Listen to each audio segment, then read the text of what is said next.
မိုးတိမ်ထူသည်လေငိမ်နေ၏အိမ်ထဲမှာရေဒီယိုနားထောင်ပါ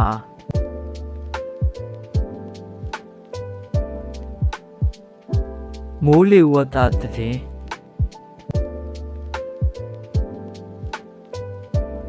အကြိမ်ကြိမ်ကြားရသည်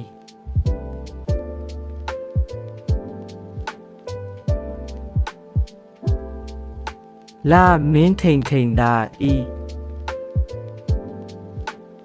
ညအချိန်မှာကစားမည်မိအိမ်ကလေးကိုငိမ့်ပါစိန်ပြေးတန်းကစားရအောင်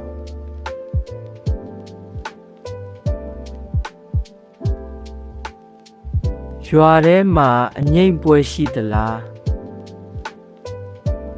ဆိုင်းတန်တစ်ချိန်ကြားရသည်မိန်းကလေးများဖီးလိမ့်နေပြီ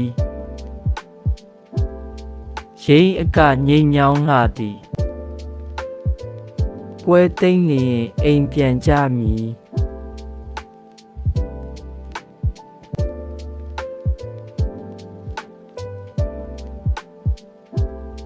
ကထိန်ပွဲကြီးနီးလာပြီပွဲတော်အချိန်မီရဲ့လားတသိမ်ထီးရပါစေမည်မစိုးရိမ်ပါနှင့်အချိန်မီပါသည်